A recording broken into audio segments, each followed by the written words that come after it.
Good morning and welcome to your 2-hour English speaking practice session.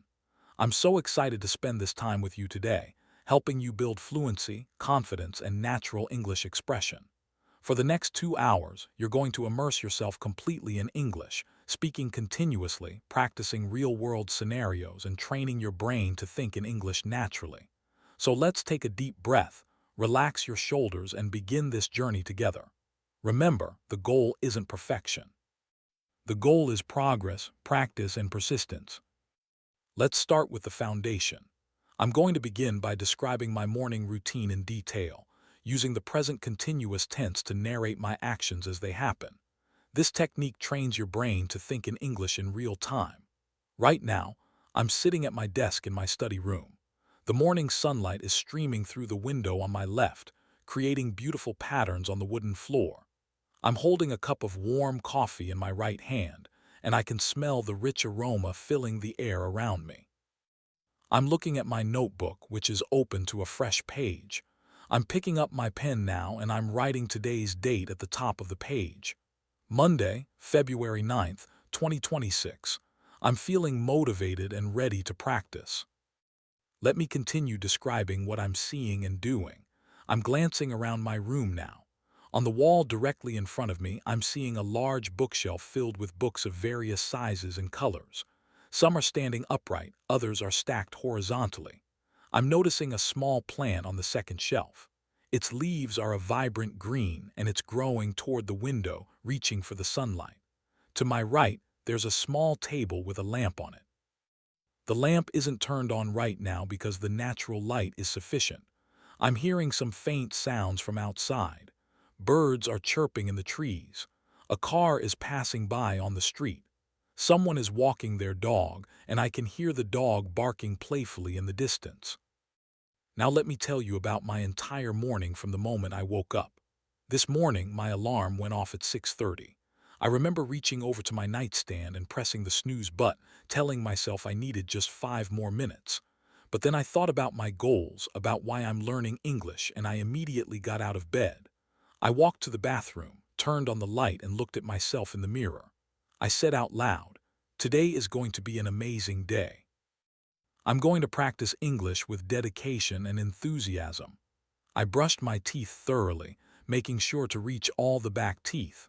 I washed my face with cold water to wake myself up completely. The cold water felt refreshing and energizing. After freshening up, I went to my bedroom and made my bed. I believe that making your bed first thing in the morning sets a positive tone for the entire day. It's a small accomplishment that builds momentum. I smoothed out the sheets, fluffed the pillows, and arranged everything neatly. Then I got dressed for the day. I chose comfortable clothes, nothing too formal since I'm staying home today. I put on a blue t-shirt and gray sweatpants. I looked at myself one more time in the mirror and smiled. Next, I headed to the kitchen to prepare breakfast. I opened the refrigerator and took out some eggs, milk, and vegetables. I decided to make an omelet. I cracked 3 eggs into a bowl and whisked them together with a fork. I added a pinch of salt and pepper for seasoning. While I was whisking the eggs, I chopped some tomatoes, onions, and bell peppers on a cutting board. The sound of the knife hitting the board created a rhythmic pattern. I heated a pan on the stove, added a small amount of oil, and waited for it to get hot. When the oil started shimmering, I poured the eggs into the pan. They sizzled immediately. I added the chopped vegetables on top and let everything cook for a few minutes. The smell was absolutely delicious. When the omelet was ready, I carefully folded it in half and slid it onto a plate. I sat down at my kitchen table with my breakfast and a cup of freshly brewed coffee. As I ate, I thought about my schedule for the day. I mentally reviewed my tasks and priorities. I knew that this 2-hour English practice session was my most important activity, so I made sure to allocate this time without any distractions. After finishing breakfast, I washed the dishes, wiped down the counters, and put everything back in its place. I've learned that maintaining a clean environment helps me focus better. Now let me introduce myself to you as if we're meeting for the first time. Hello, my name is Alex, and it's an absolute pleasure to meet you. I'm from a medium-sized city on the coast, and I currently work as a marketing coordinator for a technology company. I've been learning English seriously for the past 3 years because I recognized early on that English is the global language of business, technology, and international communication. My company has clients all over the world, and being able to communicate effectively in English has opened so many doors for me professionally. My motivation goes beyond just career advancement. I've always been fascinated by different cultures, and English serves as a bridge to connect with people from diverse backgrounds. I love watching English movies without subtitles, reading books by English-speaking authors in their original language, and understanding the nuances and wordplay that often get lost in translation. There's something magical about consuming content in its original form, experiencing it exactly as the creator intended. In my free time, I have several hobbies that bring me joy and relaxation. First, I'm an avid reader.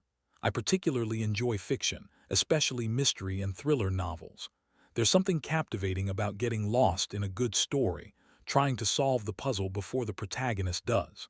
My favorite author is Agatha Christie. I've read almost all of her novels, and I'm constantly amazed by her ability to craft intricate plots with unexpected twists. Reading in English has significantly improved my vocabulary and understanding of sentence structure. My second hobby is cooking. I find the kitchen to be a creative space where I can experiment with flavors, techniques, and presentations. I enjoy trying recipes from different cuisines around the world. Italian pasta dishes, Thai curries, Mexican tacos, Japanese sushi. Each cuisine teaches me something new about balance, timing, and the importance of quality ingredients. Cooking also relaxes me. When I'm chopping vegetables or stirring a sauce, my mind can wander and process the events of the day. My third major hobby is hiking. I live relatively close to some beautiful natural areas with trails ranging from easy walks to challenging climbs. There's nothing quite like being surrounded by nature, breathing fresh air, and challenging my body physically. When I'm on a trail, especially one that leads to a viewpoint or summit, I feel a profound sense of accomplishment. The view from the top always makes the effort worthwhile. Hiking also gives me time to think, reflect, and sometimes practice English by narrating what I see around me. My family is incredibly important to me. I come from a close-knit family of 5 people. There's my father, who is a retired engineer. He's a man of few words but deep wisdom. Whenever I face a difficult decision, I seek his advice because he has a way of seeing things clearly and objectively. My mother is a high school teacher. She teaches literature, and she's the person who instilled in me a love of reading from a very young age. I remember her reading bedtime stories to me every night when I was a child. Those memories are precious to me. I have 2 siblings. My older brother works as a software developer in another city. Although we don't see each other as often as I'd like, we talk on the phone regularly and share a strong bond. He's always been someone I look up to, someone who pushes me to be better. My younger sister is currently in university studying psychology. She's the most empathetic person I know, always willing to listen, always offering support. Our family tries to gather together at least once a month for a meal, where we catch up, share stories, and simply enjoy each other's company. Now let me talk about my goals and aspirations. In the short term, meaning within the next 6 months, I want to achieve fluency in English conversation. I define fluency as being able to express my thoughts clearly and naturally without constantly pausing to search for words or translate from my native language in my head. I want English to feel automatic, to flow naturally.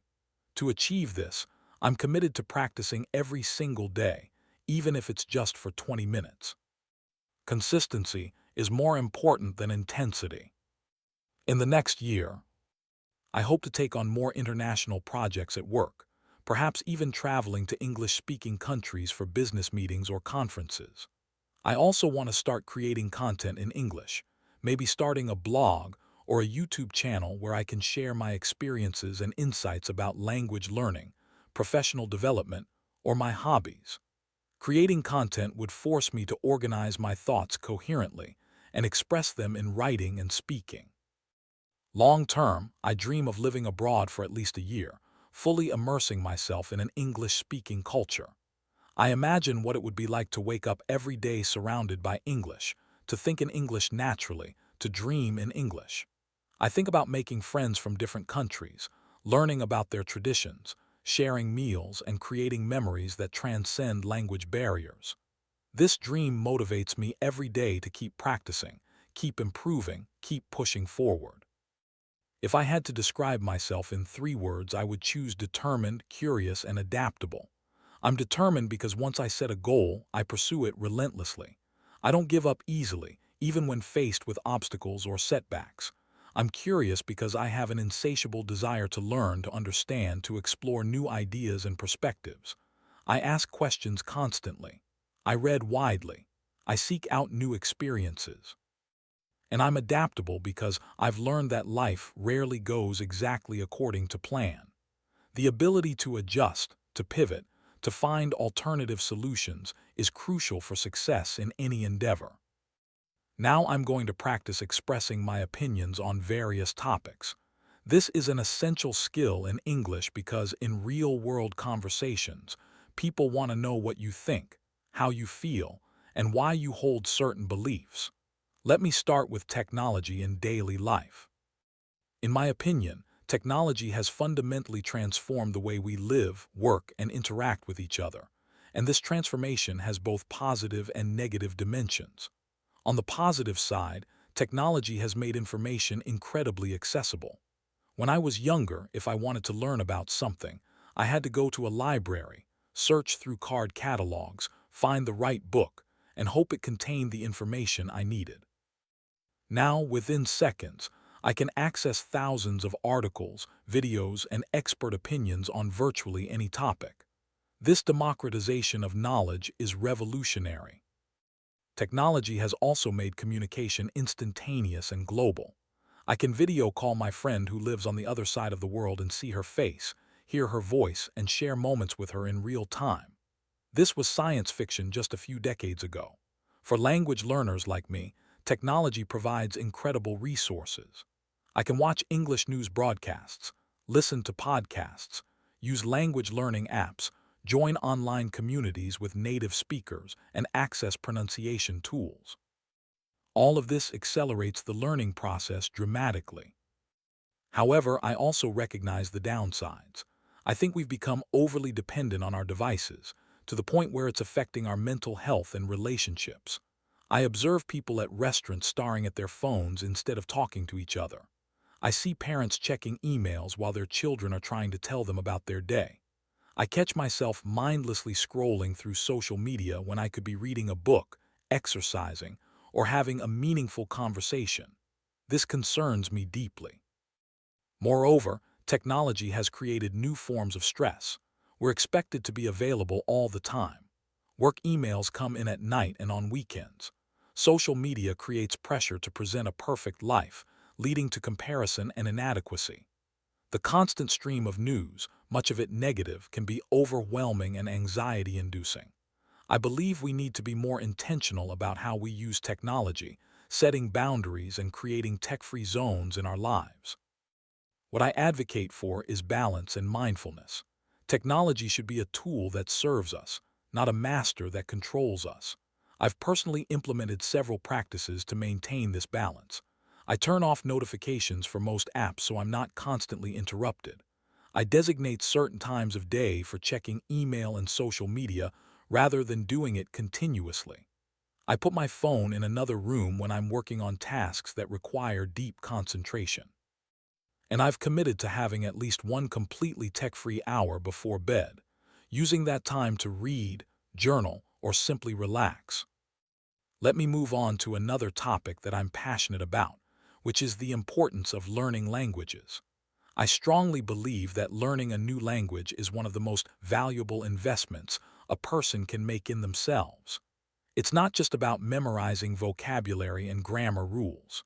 It's about opening yourself up to new ways of thinking, new cultural perspectives, and new opportunities that wouldn't otherwise be available. When you learn a language, you're not just learning words. You're learning how a different culture organizes thoughts, expresses emotions, and understands the world. For example, some languages have words for concepts that don't exist in other languages. The German word Schadenfreude, which means taking pleasure in someone else's misfortune, doesn't have a direct English equivalent. The Japanese word kamorbai, which describes sunlight filtering through tree leaves, captures a specific aesthetic experience that English can only describe with multiple words. These linguistic differences reveal how different cultures pay attention to different aspects of human experience. Learning a language also builds cognitive abilities. Studies have shown that bilingual and multilingual people have better problem-solving skills, enhanced memory, improved multitasking abilities, and even delayed onset of dementia. The brain is a muscle, and learning a language is one of the best workouts you can give it. Every time you switch between languages, you're exercising executive function, the mental system responsible for planning, focus, and self-control. From a practical standpoint, knowing English specifically opens up enormous professional opportunities. English is the language of international business, science, technology, aviation, and diplomacy. The majority of academic papers are published in English. The internet is predominantly in English. Global companies use English as their corporate language. If you want to work for a multinational corporation, conduct international research, or engage in global commerce, English proficiency is often essential, not just beneficial. But beyond professional advantages, learning a language enriches your personal life immeasurably. It allows you to travel more deeply, connecting with locals rather than just observing from a tourist's perspective. It allows you to consume media, literature, music, and film in their original forms. It allows you to form friendships with people from different countries and backgrounds.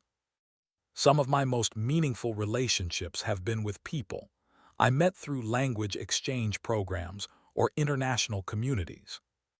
The challenge, of course, is maintaining motivation and consistency. Language learning is a marathon, not a sprint. There will be days when you feel like you're making no progress, when you can't remember simple words you knew yesterday, when you're frustrated by your mistakes. I've experienced all of this. What I've learned is that these feelings are normal and temporary. The key is to show up anyway, to practice even when you don't feel like it, to celebrate small victories, and to be patient with yourself. I also believe strongly in making language learning enjoyable rather than treating it as a chore. If you love music, learn through songs. If you enjoy movies, watch them in your target language. If you're interested in cooking, follow recipes and cooking shows in that language. When learning is connected to your interests and passions, it doesn't feel like work. It feels like exploration and discovery. Now let me discuss another topic I have strong opinions about, which is health and wellness. When it comes to maintaining good health, I think consistency matters far more than perfection. Too many people approach health with an all-or-nothing mentality. They decide they're going to completely transform their lifestyle overnight. They commit to exercising 2 hours every day, eating only salads, cutting out all sugar, and getting 8 hours of sleep. This might work for a few days, maybe even a week or two, but it's not sustainable. Inevitably, they burn out, feel like they've failed, and return to their old habits, sometimes worse than before. What works better, in my experience and observation, is making small, incremental changes that gradually become habits. Instead of committing to exercising 2 hours daily, start with 15 minutes. Instead of eliminating all sugar, reduce it gradually. Instead of overhauling your entire diet, add one healthy meal to your day. These small changes don't feel overwhelming. They're manageable, and because they're manageable, they're sustainable. I also believe that health is holistic. It's not just about physical fitness or what you eat. It encompasses mental health, emotional well-being, social connections, and even spiritual fulfillment. You could be physically fit but emotionally exhausted. You could eat perfectly but be socially isolated. True health requires attention to all these dimensions. This means making time for activities that nourish your soul, cultivating meaningful relationships, managing stress effectively, getting adequate sleep, and finding purpose and meaning in your life. One aspect of health that doesn't get discussed enough is the importance of rest and recovery. In our hustle culture, there's tremendous pressure to be constantly productive, constantly achieving, constantly doing more. Rest is often viewed as laziness or weakness, but this is fundamentally wrong. Rest is when your body repairs itself. Rest is when your mind processes information and consolidates memories. Rest is when creativity emerges. Athletes understand this intuitively. They know that muscles grow during rest periods, not during workouts. The same principle applies to all aspects of life. Let me now transition into storytelling, which is one of the most powerful ways to practice English and connect with others. I'm going to share a detailed story about a significant challenge I faced in my life and how I overcame it. This happened about 3 years ago when I was offered a promotion at work. On the surface, it seemed like a wonderful opportunity.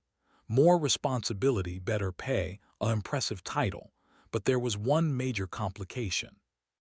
The new role required me to lead meetings with international clients, give presentations in English, and write detailed reports and proposals in English. At that time, my English was intermediate at best. I could handle basic conversations, read relatively well, and write simple emails. But leading high-stakes business meetings, presenting complex strategies to executives, writing persuasive proposals that could win or lose major contracts, I felt completely unprepared. My first instinct was to decline the promotion, to tell my manager I wasn't ready, to play it safe and stay in my comfortable current position. I remember the exact moment I had to make the decision. It was a Friday afternoon. My manager had given me the weekend to think it over. I was sitting in my apartment, staring at the offer letter, feeling a mixture of excitement and terror. Part of me desperately wanted to accept.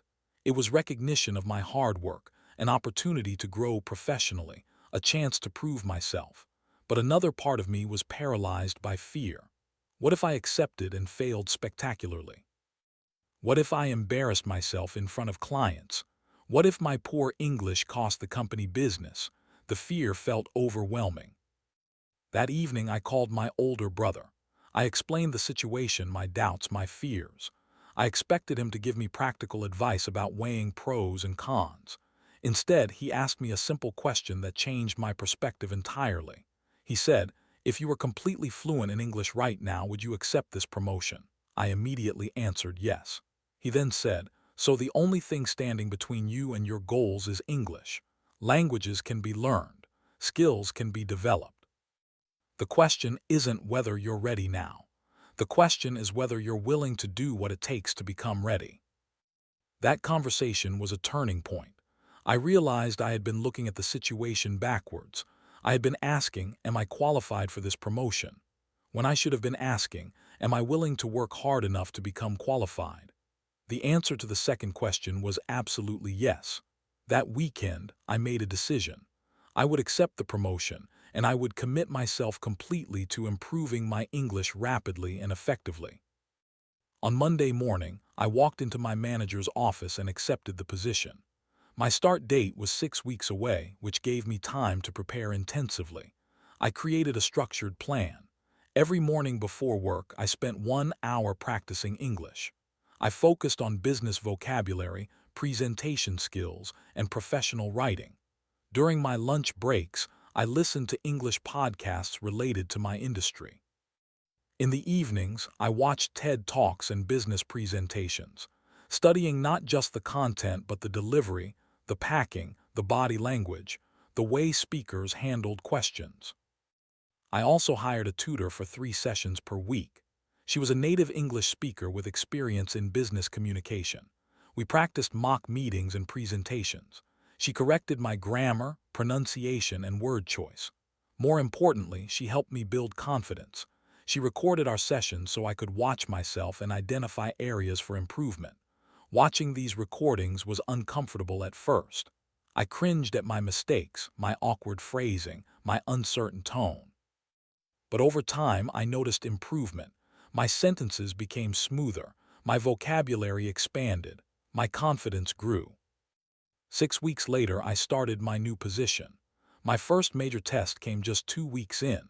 I had to present our company's marketing strategy to a potential client from Australia. The meeting was scheduled for Tuesday afternoon. For the entire weekend before, I practiced my presentation repeatedly. I rehearsed in front of the mirror, recorded myself, even presented to my family members for feedback. By Monday night, I had practiced so many times that I knew the material inside and out. Tuesday arrived. As I set up the video conference, my heart was pounding so hard I thought everyone could hear it. My hands were shaking slightly as I shared my screen. When the clients appeared on screen, they seemed formal and serious, which made me even more nervous. I took a deep breath, reminded myself of all my preparation, and began speaking. The first few minutes were rough. My voice sounded uncertain to my own ears, but as I continued, something shifted. I found my rhythm. The words started flowing more naturally. I had practiced this material so thoroughly that it began to feel automatic. I noticed the clients nodding, taking notes, asking engaged questions. Their questions actually helped because they showed they were genuinely interested, which relaxed me further. The presentation lasted 45 minutes. When I finished, there was a brief silence. Then the lead client smiled and said, "That was excellent, very comprehensive and well presented. We'd like to move forward with your proposal." I felt a wave of relief and pride wash over me. After the call ended, my manager, who had been observing, came to my desk and congratulated me. She said she had seen tremendous improvement in my English and presentation skills.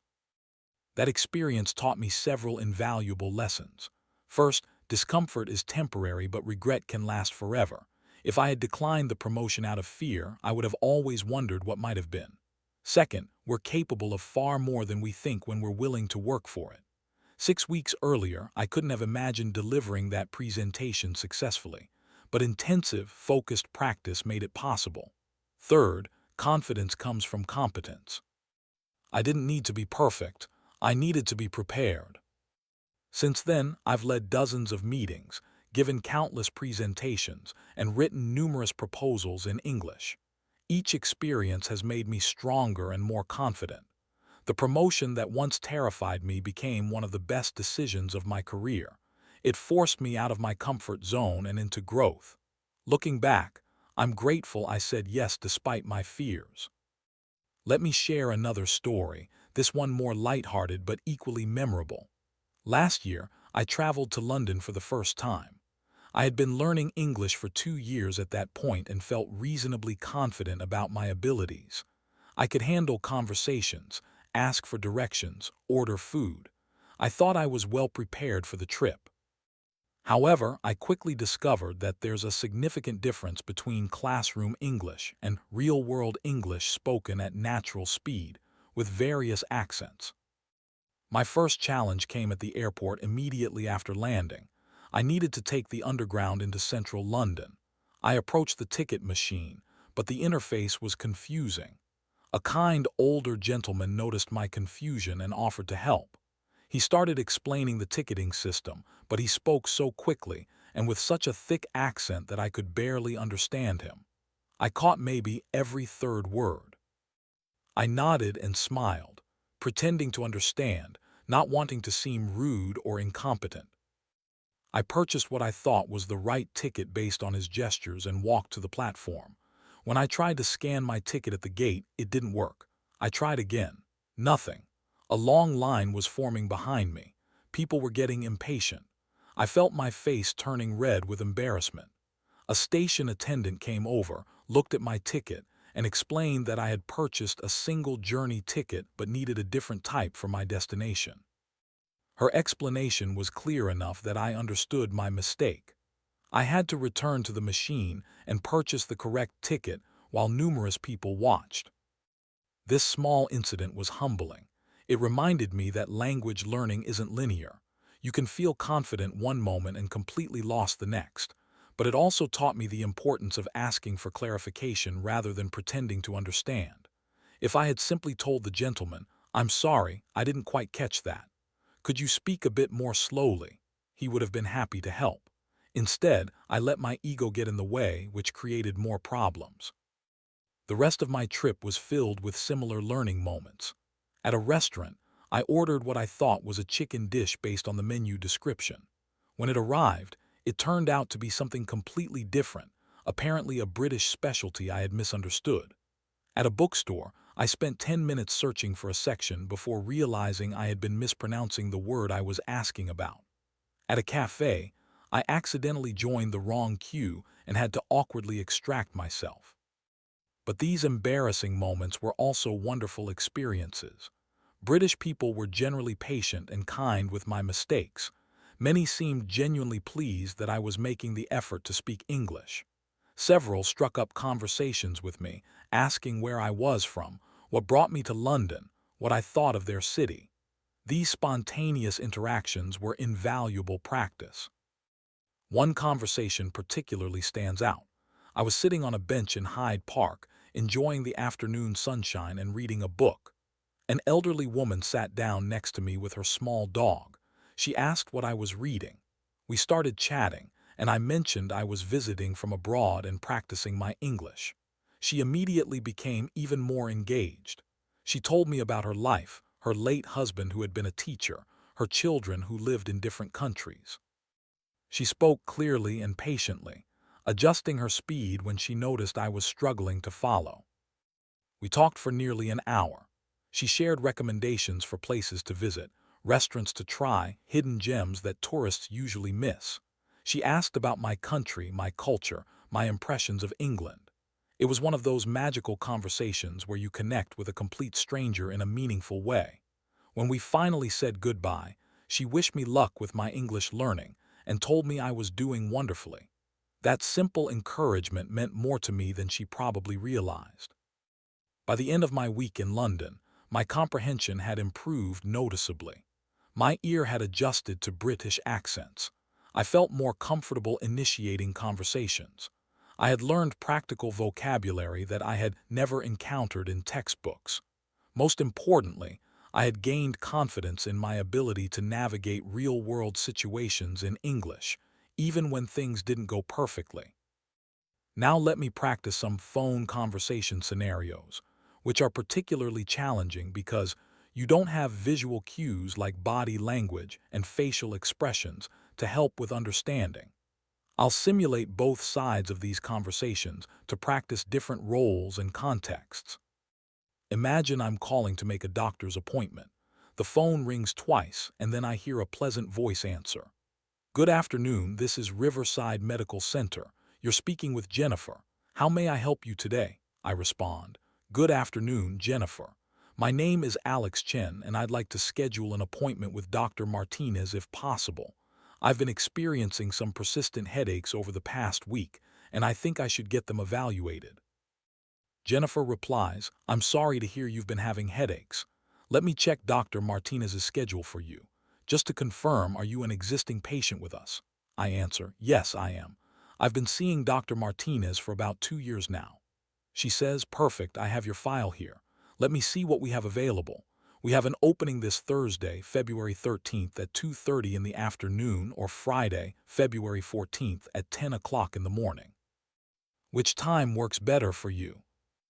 I think for a moment and respond. Thursday at 2:30 would be ideal for me. I can arrange my work schedule around that time. Jennifer confirms, "Wonderful, I've got you scheduled for Thursday, February 13th at 2:30 p.m. with Dr. Martinez. The appointment should last approximately 30 minutes. Please arrive about 10 minutes early to update any necessary information and complete paperwork if needed.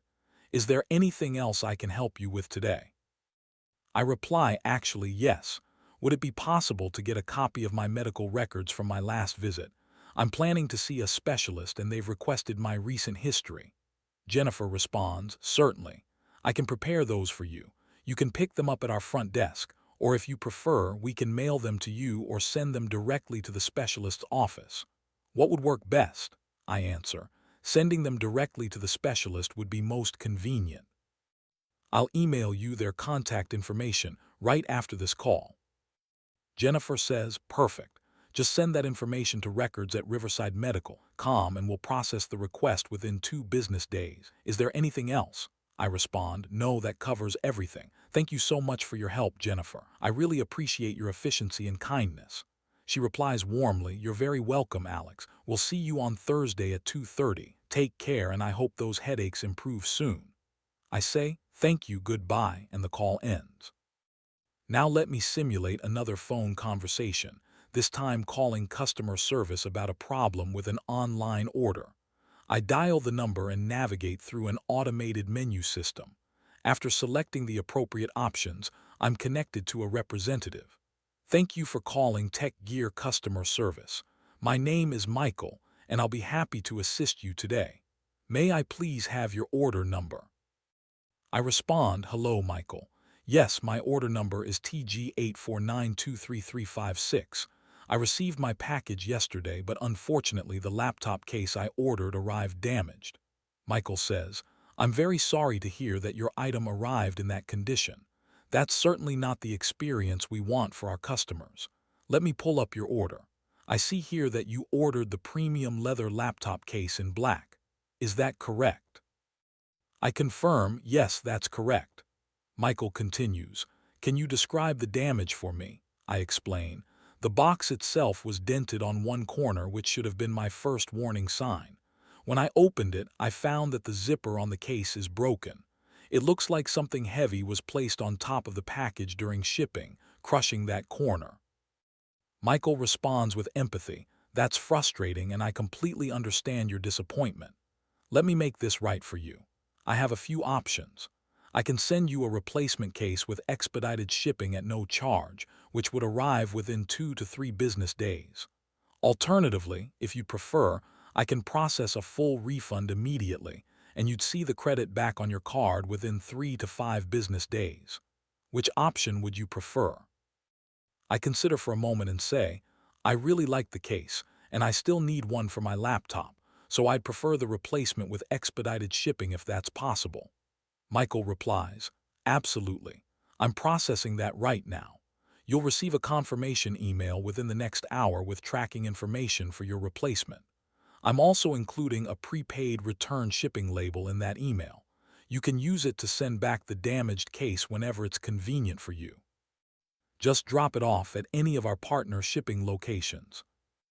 I'm impressed by the service and say, that sounds excellent, Michael. I really appreciate how quickly you've handled this. One more question, though. Will I be charged for the replacement, or do I need to return the damaged one first? Michael clarifies. Great question. No, you won't be charged anything. We're sending the replacement immediately, and there's no rush on returning the damaged item. Take your time. The prepaid label is valid for 30 days. I express my gratitude. That's wonderful. Thank you so much for your help and for making this process so easy. I was worried this would be a complicated hassle, but you've made it incredibly simple. Michael responds, you're very welcome. That's exactly what we're here for. Is there anything else I can help you with today? I reply, no, that covers everything. Thank you again, Michael. You've provided excellent service. Michael concludes, it was my pleasure, Alex. Thank you for being a valued Tech Gear customer. Have a great day. I say, you too, goodbye, and we end the call. This type of interaction shows how important clear communication, politeness, and patience are in phone conversations, especially when resolving problems. Let me now practice a more challenging scenario, calling to negotiate or discuss something more complex. Imagine I'm calling my internet service provider to discuss my bill, which has unexpectedly increased. The phone rings and a representative answers. Good afternoon. Thank you for calling Speedy Internet. This is David speaking. How can I assist you today? I begin, hello, David. My name is Alex Chen, and I'm calling regarding my monthly bill.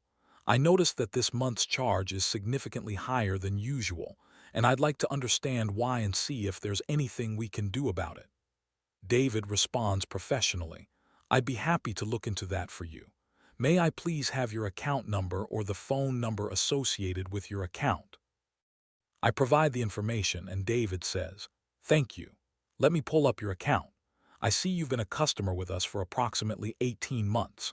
Looking at your bill, I can see that your promotional rate expired last month, which is why you're seeing an increase from $79.99 to $119.99 per month. The initial promotional rate was for 12 months, and you've actually been receiving an extended promotional rate for the past 6 months as a courtesy. I respond, I appreciate that information, David. I understand promotional rates expire, but this is quite a significant jump. I've been a loyal customer, my service has been reliable, and I'd like to continue with your company. However, this new rate is outside my budget. Are there any options available to reduce this cost? Perhaps another promotional rate or a different package that might be more affordable. David replies, I completely understand your concern and I appreciate your loyalty. Let me see what options I have available for you. There's a brief pause as he reviews my account. Okay, I have a few possibilities. First, we do have a loyalty program that I can enroll you in, which would bring your rate down to $99.99 per month for the next 12 months. Second, if you're willing to bundle your internet with our phone service, we have a package at $89.99 per month. And third, we have a slightly lower speed tier at $79.99, which is the same price you were paying but with speeds of 200 megabits instead of your current 300 megabits. I consider these options carefully. Those are helpful options, David. Let me think about them. The loyalty program at $99.99 is better than the current rate, but it's still an increase from what I was paying. I don't really need phone service, so the bundle doesn't make sense for me. Regarding the lower speed tier, would 200 megabits be sufficient for streaming and working from home? I do video calls regularly. David provides helpful information. 200 megabits should be more than adequate for your needs. You'd be able to stream in high definition on multiple devices simultaneously and handle video calls without any issues. The 300 megabits tier is really designed for households with heavy gaming or multiple people working from home simultaneously. I make a decision. In that case, I think the lower speed tier makes the most sense for me. $79.99 keeps me at the same price, and it sounds like the speed will still meet my needs. David confirms, excellent choice. I can make that change effective immediately. Your next bill will reflect the $79.99 rate, and you'll be locked in at that price for the next 12 months. After that, we can review your options again. I'll send you a confirmation email within the next hour detailing this change. Is there anything else I can help you with today? I appreciate his assistance. No, that covers everything. Thank you so much for working with me on this, David. I really value your customer service and willingness to find a solution that works for both of us. David responds, You're very welcome. Thank you for being a valued speedy internet customer. Have a wonderful day. We end the call on a positive note. These phone conversation simulations demonstrate several important English skills: polite but assertive communication, active listening, asking clarifying questions, negotiating effectively, and maintaining a professional yet friendly tone throughout the interaction. Real-world English requires all of these elements working together.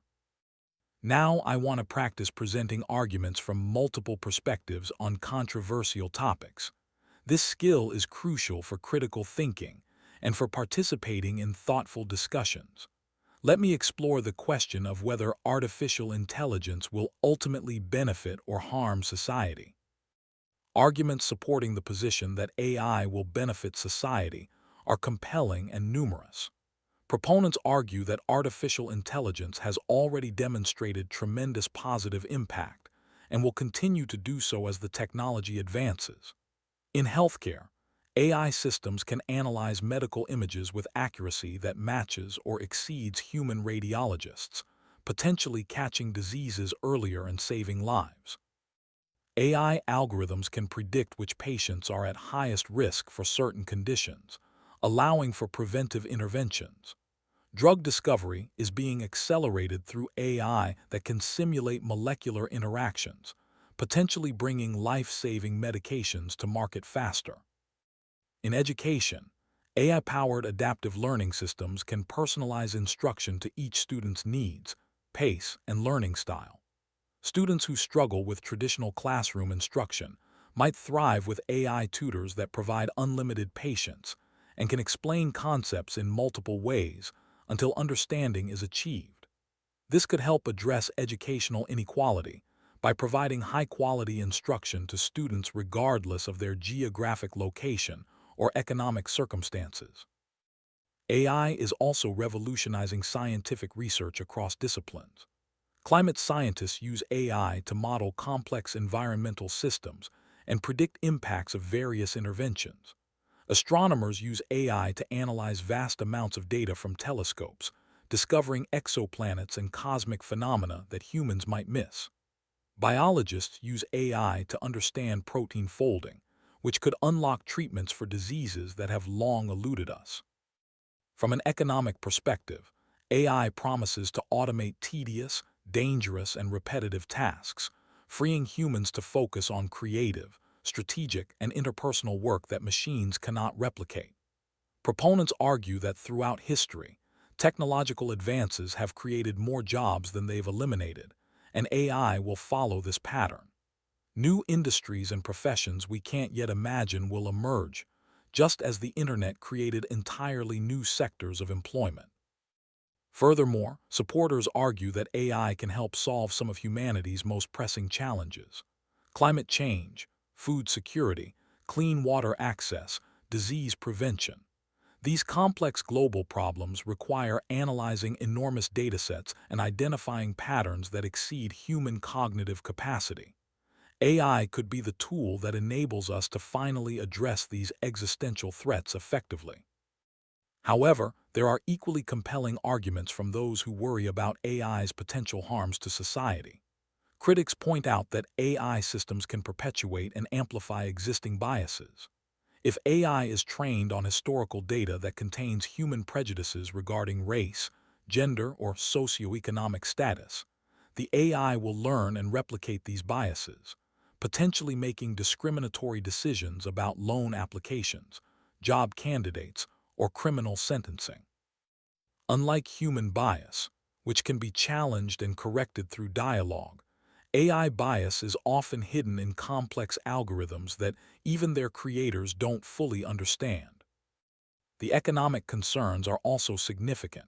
While new jobs may eventually emerge, the transition period could be devastating for millions of workers. Truck drivers, retail workers, call center employees, and many others could find their skills suddenly obsolete. The pace of AI development may be faster than society's ability to retrain workers and create new opportunities. This could lead to massive unemployment, social instability, and increased wealth inequality, as the benefits of AI accrue primarily to those who own the technology rather than those displaced by it. Privacy is another major concern. AI systems require enormous amounts of data to function effectively. This creates incentives for companies and governments to collect, store, and analyze increasingly detailed information about individuals. We're already seeing this with recommendation algorithms that track our every click, purchase, and interaction. As AI becomes more sophisticated, the potential for surveillance and manipulation grows. Authoritarian governments could use AI to monitor and control populations in ways previously impossible. There are also existential risks to consider.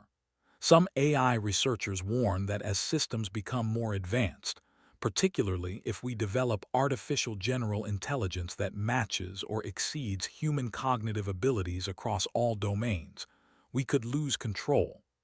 An AI system optimized for a particular goal might pursue that goal in ways that are harmful to humanity. The classic thought experiment involves an AI tasked with making paperclips that converts all available matter, including humans, into paperclips because it was never programmed to value human life. Even short of such extreme scenarios, there are concerns about AI being used for harmful purposes. Deepfake technology can create convincing fake videos of people saying or doing things they never did, potentially destroying reputations or manipulating elections. Autonomous weapons could make kill decisions without human oversight.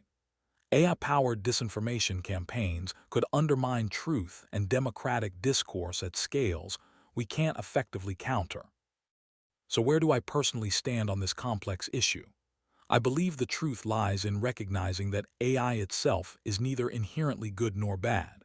It's a powerful tool, and like all powerful tools, its impact depends entirely on how we choose to develop and deploy it.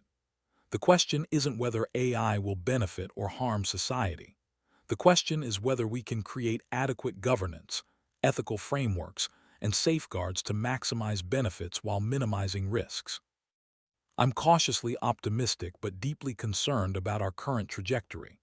The potential benefits of AI are real and significant. I've personally benefited from AI-powered language learning tools, productivity applications, and information discovery systems. I see the promise of AI in addressing climate change, advancing medical science, and improving quality of life. However, I'm troubled by the rapid pace of development without corresponding progress in regulation, safety research, and ethical standards. What I advocate for is a more thoughtful, deliberate approach. We need international cooperation on AI safety and ethics, similar to agreements on nuclear weapons or chemical warfare. We need transparency requirements so that AI systems used in high-stakes decisions like healthcare, criminal justice, and employment can be audited and held accountable. We need significant investment in AI safety research to understand and mitigate risks before they materialize. We need proactive policies to support workers and communities affected by AI-driven automation. And we need public education so that citizens can participate meaningfully in decisions about how AI should be developed and used. The decisions we make in the next few years about AI governance will shape the next century of human civilization. That's not hyperbole. That's the reality of developing a technology that could be as transformative as electricity, the printing press, or agriculture. We need wisdom, foresight, and collective action to navigate this transition successfully. Let me now practice another important speaking skill, which is explaining complex topics in simple, accessible language. Imagine someone asks me to explain how the internet works. Here's how I would approach that explanation. The internet is essentially a global network of computers that can communicate with each other by following agreed-upon rules. Think of it like a massive system of roads connecting cities worldwide. Just as you can drive from one city to another by following roads, information can travel from one computer to another by following network connections. When you type a website address into your browser, several things happen very quickly. First, your computer needs to find the numerical address, called an IP address, that corresponds to that website name. This is similar to looking up someone's street address in a phone book when you only know their name. Your computer sends a request to special computers called DNS servers, which function like the internet's phone book, translating website names into IP addresses. Once your computer knows the numerical address, it can send a request for the website's content. This request travels through your internet service provider, which is like the on-ramp to the internet highway. From there, the request might pass through dozens of different computers and network connections, called routers, before reaching the computer where the website is stored, called a server. The server receives your request, gathers all the files that make up the website, things like text, images, videos, and code, and sends them back to your computer through the same network of connections. When these files arrive, your web browser assembles them into the web page you see on your screen, kind of like putting together a puzzle. All of this happens in fractions of a second, which is remarkable when you consider the complexity. Information is broken into tiny packets, each taking potentially different routes to reach its destination, then reassembled in the correct order. It's similar to sending a book by tearing out individual pages, mailing them separately, and having them automatically reorganize into the proper sequence when they arrive. The internet works because all the computers and devices connected to it follow the same set of rules, called protocols, for how to format, send, and receive information. The most fundamental of these is called TCP/IP, which stands for Transmission Control Protocol and Internet Protocol. These protocols ensure that data can move reliably between any two devices on the Internet, regardless of what type of devices they are or where they're located. Security is built into this system through encryption, which scrambles information so that only the intended recipient can read it. When you see a padlock icon in your browser, it means your connection is using HTTPS, a secure version of the standard web protocol. This prevents others from intercepting and reading sensitive information like passwords or credit card numbers as it travels across the Internet. That's a simplified explanation, of course. The actual implementation involves layers of complexity, specialized technologies, and countless engineering innovations. But at its core, the Internet is really just computers talking to each other using a common language, connected by a global infrastructure of cables, satellites, and wireless signals. We're now approaching the final section of this 2-hour practice session. Let me focus on some advanced speaking techniques, including using transitional phrases, varying sentence structure, and incorporating idiomatic expressions naturally. When discussing any topic in depth, smooth transitions between ideas are essential for clarity and coherence. Let me demonstrate this by discussing the evolution of my English learning journey, paying careful attention to how I connect thoughts. When I first began learning English seriously, I made a fundamental mistake that many beginners make. I focused almost exclusively on grammar rules and vocabulary memorization while largely neglecting speaking practice. Looking back, I understand why I made this choice. It felt safer to study in isolation, reviewing flashcards and completing grammar exercises, than to risk embarrassment by actually speaking. However, this approach significantly delayed my progress. It wasn't until I had been studying for about 6 months that I realized something crucial. I could read intermediate texts reasonably well and understand written grammar concepts, yet I couldn't hold even a basic conversation without long pauses and constant mental translation. This disconnect was frustrating. It was like learning music theory without ever touching an instrument. On paper, I knew what I should do, but in practice, I couldn't execute. This realization prompted a major shift in my approach. Rather than continuing with passive study alone, I committed to spending at least 50% of my practice time on active speaking. Initially, this meant simply talking to myself, describing my surroundings, narrating my actions, and expressing my thoughts out loud. It felt awkward at first, even silly speaking English to an empty room. Nevertheless, I persisted because I understood this was necessary. As I gained confidence speaking alone, I began seeking opportunities for real conversations. I joined language exchange platforms where I could practice with native speakers who wanted to learn my language. These early conversations were challenging, sometimes painfully so. I struggled to understand different accents. I couldn't think of words quickly enough. I made countless grammatical errors. Despite these difficulties, each conversation taught me something valuable. What I gradually discovered was that fluency develops through exposure and practice, not through perfect knowledge. You don't need to know every word or every grammatical structure before you start speaking. In fact, speaking is how you learn which words and structures you actually need. It's learning by doing rather than learning in preparation for doing.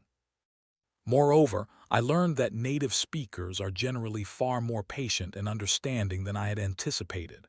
When I apologized for my mistakes or my accent, most people would say something encouraging like, "Don't worry about it.